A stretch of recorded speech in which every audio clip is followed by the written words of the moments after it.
Today, you are going to get a front row seat to the legendary Springbok career of Japie Mulder. Japie, welcome to Front Row Rugby. Thank you very much, Pete. All right, before we begin the conversation, let's take a look at our trivia question for this week. In 2012, Heineke Meyer became Springbok coach. Who was his first test match against? Now, if you know the answer to that question, you can put it in the comment section down below. We'll also find out if Japie knows the answer to that question, but we'll do that at the end of our conversation. Japie, let's begin in 1994. You made your test debut against New Zealand in New Zealand. How nervous and excited were you at the same time? Yeah, I can remember that day very clearly. I got that call early in the morning. I was still at Rau. I stayed in a house with Francois Pienaar and Theo van Rensburg, and they were overseas. They were already in New Zealand. And I got a call early in the morning from Johan Prinsloo, who's the CEO at that stage at the Lions. And he said to me that, I've been called up and I need to go down to Cape Town, go get all my kit. So it was very exciting, So I don't know, those days, I don't think the cell phones there were too many cell phones around, so I couldn't get a hold of my folks, because I need to talk to someone. There was no one in the house. So, but I remember it very well. It was very exciting. I went down to Cape Town, met up with Ollie Leroux. He flew with me over to New Zealand, but it was an awesome day, and what a privilege it was for me to actually play that. Well, it wasn't my first test, but the second test match in New Zealand. Now, given the magnitude of the occasion, do you think it's fair for a youngster to make their debut against the All Blacks? A lot of people have asked me that. I would have probably preferred to play against Samoa or Italy or someone like that. I think I was thrown into the deep end. But I think that's probably the best way to start. You can't get a more nerve-wracking start than that. So I was okay. It wasn't too bad. It wasn't my best match ever, but I didn't do too badly, I think. Hey, if you're enjoying this video, why not hit the like button? I think so, and you ended up becoming a Springbok legend, so I don't think it ended or went too badly at all. So tell me, Japie, you played under Ian McIntosh initially, and then obviously Kitch Christie came in to replace him after that 94 tour to New Zealand. What would you say were the differences between the two men in terms of their coaching philosophies? Yeah, Mac, what a brilliant guy, and same with Kitch. I've got respect for both of the coaches and the men they are, but they definitely had a difference in coaching style. We at Transvaal, mainly because most of the guys were Afrikaans, is very strict, and you used to, when you got into the bus, it was all quiet. It was quiet in the change room, so the discipline was quite hectic, And then when I flew in to New Zealand with Mac, it was a total different culture. It was more than a towel culture. The guys were a lot more relaxed, and I found it quite strange. Because I grew up in Afrikaans school. We always used to be quiet. You had to show you focusing on the game, and the Natal boys were totally different. And I think it's think of it in hindsight, I think it's probably the best way to actually approach it is to try and relax. We sometimes tend to get too hyped up about the whole thing that's going to happen. So that was, to me, was the biggest difference between Mac and Kitch. It's just their approach to preparation and looking at the game and how you need to play, and how he the two different Mac was, he was really open. Anybody could go and talk to Mac, whereas Kitch, it was totally different. If you wanted to talk to him, it's like, you have to work through France to actually get to Kitch, So it was a total different regime. But, both of them had great success. Okay, 1995 Rugby World Cup, opening game against Australia. How nervous were you guys? Yeah, like I said, no one really gave us a chance, I think, prior to the World Cup. But we... the group itself, we had such a great belief in ourselves. We knew we were going to win that game. And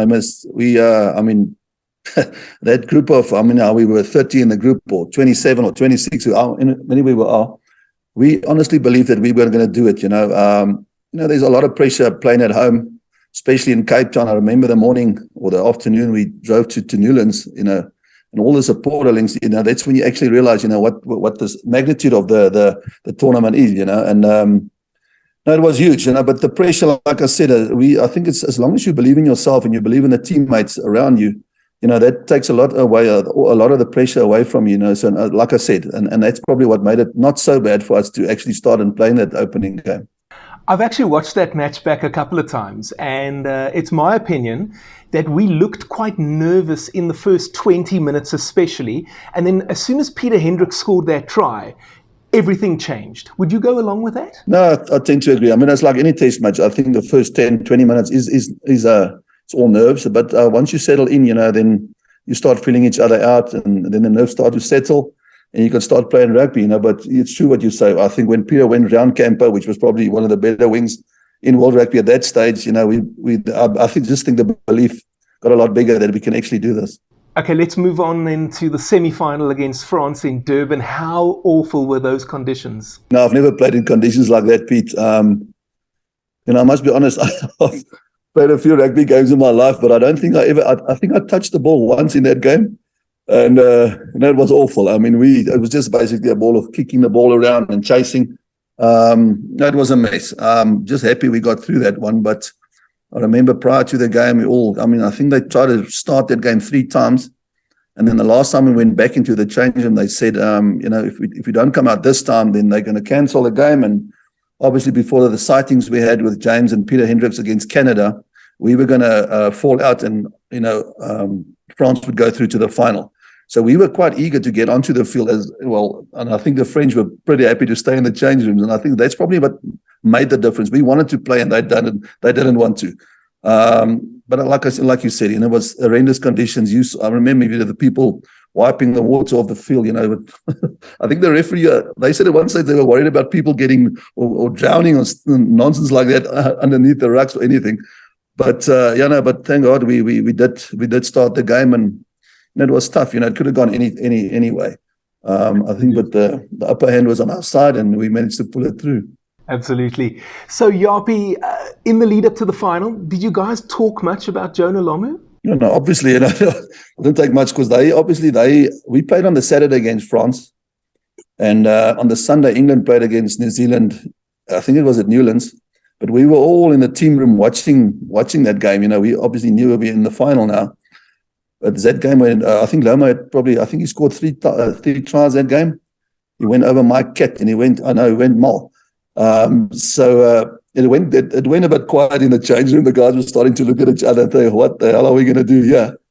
And, so we were very attentive. But, it wasn't like we planned the whole thing around him. I think it's a proper South African manners to, each oak knew that, yes, I'm going to try and get to this guy because, everyone says he's unstoppable, but I'm going to give it a go. And I think most of the guys, all guys on the field were probably prepared to have a go at Jonah. But, it was there was a lot of talk around him. But, he was a freak in that. He was a freak of nature in any case, in any rugby game. So, we stayed focused on there's 14 other guys on the field as well.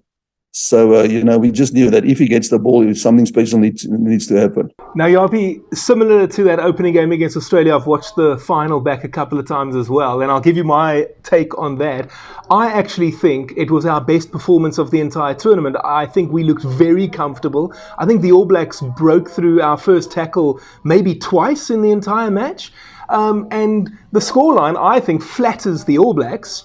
And the fact that it went to extra time flatters them as well. Would you agree with that? No, I agree with you. I never felt in that game that we were going to lose this. Well, against Australia, you knew it was 50-50 until I would say the last 10 minutes. But you never felt comfortable in the opening game. But against New Zealand, I just never felt that these guys are on top of us. Like what you say, Ruben did score the try. He acknowledged that. So I think that the score does flatter the All Blacks a little bit, not by much though. Maybe an extra 5 or 7 points would have helped to settle the nerves, especially that last 20 minutes was not nice playing that extra time. I would have preferred not to do that. I honestly believe we were on top on that game. And now there's obviously a lot of rumors flying around with them getting food poisoning and nonsense like that. I don't know what happened or what perspired, but I could feel we were in charge that day. Yeah. It seems like the theme of your career, and certainly this interview, is all about the All Blacks at the moment, because I want to talk about them a little bit more. In 1996, you scored a memorable try against them at Newlands in the Tri-Nations. How cool was that for you? No, obviously, I think that's any schoolboy's dream or rugby player's dream is to score against the All Blacks. And at that stage, they probably they were a very strong side, 96. They came here with there's actually that same tour. They came here and they beat the Springboks. But for me to score against the All Blacks was a privilege. And every now and again, they do show that thing on TV, and I still get a a nice feeling about it. So I'll remember that and treasure that for the rest of my life, Pete. And as you say, we played a 3-match series against them after that, and we lost. And each of the defeats were actually quite close. I think the first test in Durban was 23-19, and then we lost at Loftus, I think, by 7 points, and we were actually on their try line in the last sort of 5-10 minutes. Why do you think we couldn't beat them in that series? There's a lot of reasons. I mean, you can go and find a lot of faults in what happened and why not, and if not, and buts. But to pinpoint it is difficult, Pete. It's all in the spur of the moment. To go and single one thing out over the 3 test matches is difficult. But it could have been goal kicking. I can't really remember, but I remember in '97 why we lost against the British Lions. That series was purely because of goal kicking. We just never could. And the point difference was also that small, and we just never. I think the big difference in '97 against the British was our goal kicking. But '96, while we lost against the All Blacks, they're probably just a little bit better than us, I think. They man for man, if you look at the guys that played against them, they had a very, very good side in '96, I believe. As you say, it's those small differences. But then on the end of year tour in 1996, we went to Argentina, we went to France, won that series, and played Wales as well. The Springboks seemed to be a lot happier, a lot more reinvigorated almost. What do you think was the difference there? Pete, there's like you said earlier on, I think there's a lot of pressure when you're playing in South Africa, and especially when the All Blacks are, so there's a lot of pressure, and the guys tend to make a lot more mistakes. And there's a pressure of you can't be the first side to lose a test series against the All Blacks, which we bloody well did. So there was a lot of pressure on the guys, but once that was done and we all got used to that feeling of losing a test series, we were actually looking forward to actually just, have a bit of fun, and I think sometimes that's where us rugby players lose it. You tend to focus so much on winning, you actually forget to enjoy the game, especially these days with professionalism. And that's actually why you started playing rugby, is to enjoy it, And in the end of the year tour, there's no pressure. I don't think we ever believed that we're going to lose any of those games. So, you just go there and try and enjoy it. And I think that's the big difference. We knew when the All Blacks came here, it's going to be tough. We thought we might even lose it. A couple of games you're there, which eventually did happen. But like I said, we never believed that we were going to lose any of those games at the end of the year. And I think that's probably, like I said earlier on, it's all about confidence, and that starts brewing within the side. Let's stay in 1996. One of the most controversial moments was Markgraaff dropping Francois Pienaar. And you spoke about enjoyment. Do you think that maybe Markgraaff making that decision helped him to enjoy the coaching role a little bit more? Yeah, that's a difficult one. For us at Transvaal, it was a bit of a setback, because, Francois was my captain since, when did he take over? 93, I think, as captain. So I was used to playing under Francois. And then Markgraaff made this big decision. And we all thought, I would say the Transvaal guys probably thought it was the biggest mistake of his life, but it wasn't. It worked out for the side. But I think these guys that sitting which operate at that level, Andre and your management, they probably have a look at the infrastructure of your side and see, what's going to work for the side, and same with Nick that time, with Bobby and Gary. Same thing, or Joost rather. I don't know who took over. Was it Bobby or Joost? Joost took over initially as captain. Yeah. Yeah. And same happened in '95 when everyone said Tiaan Strauss must be in the World Cup squad as well. And Kitch decided that's not going to work, because you're going to have two leaders in the side, and that's going to probably cause a split in the squad, and which he didn't want to happen. So that's why I decided it's best for him. Not that Tiaan was the best eighth-man, I believe, at that stage, but it was better for the side not to have him in the squad. And that's probably what happened with Markgraaff. His decision not to pick Francois was obviously strategic. There was nothing wrong with Francois' level of play, but it's just something that, I don't know how these guys make this decision rather than me. But, it was a tough one, but it worked out for Andre, yeah. And earlier I asked you about Ian McIntosh and Kitch Christie. What kind of coach was Markgraaff? Andre was more like Kitch, they were very strict. Same as Nick, they were, they were on your case. Mac would come and talk to you after a game. If you didn't have too much of a good game, he would come and talk to you. There's something that bothers you, trying to find out why you bug it up. Whereas these guys, they just have a go at you and telling you how rubbish you are, and sort yourself out and get your act together. They're very stringent. Proper. I think the Markgraaff, very proper. The old I would say, the old Afrikaans manner of coaching. But I loved Marcus. He coached us at the Cats as well. I loved working with him, and I think he had a lot more to offer than what he did. Yeah. And you mentioned earlier the British and Irish Lions in 1997, and we lost that series. But I'm interested to hear from you, because you only played again in 1999. There was about a 2-year gap. What actually happened? Yes, Pete, I had a lot of injuries. I think in 97 against the British Lions, I did my shoulder, and I only played the first game against the British Lions. Then I went in for an op. Missed that whole season, and then in 98, I think we were busy with pre-season. Then I ruptured my Achilles tendon. Just got back from training again, and then I ruptured the other one. So basically the whole 97 and 98, I was on the injury list doing rehab, and it was frustrating, because you work quite hard to get back onto the field, and then the similar thing happens again. So I was very unfortunate to, I think, a good 2 to 3 years where I had a lot of injuries, shoulders, knees, ankles, Achilles tendons. I went through, it's a hard time, because you want to get back on the field, and you do put the hard work in, and then it's just 2 or 1 game later, you're back to square one. I don't know how I managed to get back from the Achilles tendon operations, because they tend to take a lot out of you. But thank God to the medical team we had at that stage, they did manage to get me in some sort of shape. So I was lucky enough to get back in, I think it was 99, I think. When did I start again? 98. Played a few with Mac, and then in 99 I had injuries again. And then played in 2001 again with Harry Viljoen. He's the guy that dropped me, though. I still need to talk to him about that. But in any case, so I was, I think from 97 onwards, till 2001, I was in and out of hospital and off the benches where the medical staff works on you. So it was a tough time for me the last couple of seasons. Was it also because of injury that you missed out on the 99 Rugby World Cup? Yeah, well, if you ask Peter Muller and Brendan Fender, they would say no, but I believe I should have been there. And then I think Robbie Fleck was also 99. Yeah, so I believe I had a chance to be in that World Cup as well, but it was injury that kept me out of playing any provincial rugby, so I wasn't considered even for the 99 World Cup, I think.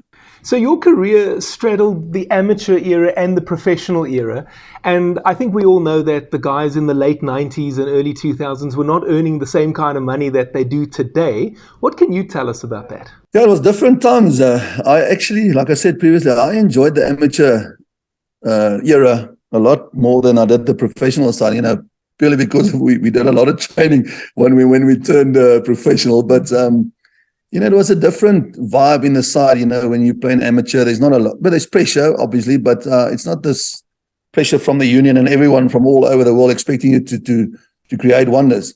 But like I said, the only thing we did, and we did train a lot I would say when Kitch and Ray Moore took over at the Lions, I've never trained so hard in my life, and we were still amateur then. I've never been so fit in that, that 3 years that Kitch was at the Lions. But the one thing we never did was we never went to gym for some other reason. The first time I went to gym was in 1996, and it was only because we turned professional. And my belief is that the moment we started going to gym, and that's when all these funny injuries started creeping in, because the guys weren't. I mean, you can't get a guy, and all of a sudden 96, now he must start picking up all these heavy weights. You're looking for injuries, and that's what happened to a lot of the guys. We weren't nurtured into the thing like these guys. I mean, these days, they are 16 years, they start gymming. Even earlier, 14, 15, they start doing gym work. So they progress into a good physique and be able to, they actually protect themselves against serious injuries by doing a lot of gym work. We never had that. But like I said, I enjoyed the amateur side of rugby a lot more than professional. So Japie, who was your toughest opponent? There's a few guys. Local guy, it was always tough playing against Peter Muller. It was a physical confrontation. But I loved it. But I think internationally, hands down, Frank Bunce. Also very physical. His presence is felt on the field. You must, like in those days, you must, even if you did pass the ball, you must keep an eye on because someone's coming. It's changed a lot, the rules and the physical side. It's also made a huge impact on rugby. I think the rules have changed so much But you can't do that. Intimidational side of rugby has gone away. You can't do that anymore. But I believe that's what made those two players exceptional. You know, they were very physical and try to intimidate his opponent. All right, Japie, so tell us, what are you up to these days? Pete, we on the civil, we do construction work, but on the telecom side, you know, I do work for, we build towers for Vodacom, MTN, and who else is there? Cell-C and those guys. So yeah, we build a tower from scratch up to everything standing. The towers that you see when you drive past, that's what I do. You know, I've been doing it for the last, I think close to 20 years. Had a few other endeavors, but I don't want to talk about that. All right, that sounds good to me, Japie. Let's take a look now at the trivia question again. In 2012, Heyneke Meyer became Springbok coach. Who was his first test match against? Do you know the answer, Japie? Geez, like Pete, 2012. Let me guess. Australia or New Zealand? Oh, no, I think Australia. Let's go for Australia. All right, the correct answer is actually England. We played a 3-test series against them. Yeah, we won the series too, so that's pretty good. Japie, let me say thank you very, very much for your time today. It was a total pleasure having you on Front Row Rugby, and I hope that we can have you on again in the future. No, thank you very much, Pete. Thanks for your time. Last time on Front Row Rugby, I had Dick Muir on the show. You can go and have a look at that interview. It's appearing on the screen right now. Next time, we'll have 2004 Tri-Nations winner, Eddie Andrews. Thank you so much for watching. If you enjoyed that video, why not tackle the like button? You can also subscribe and hit the notification bell so you don't miss any content from Front Row Rugby. See you next time.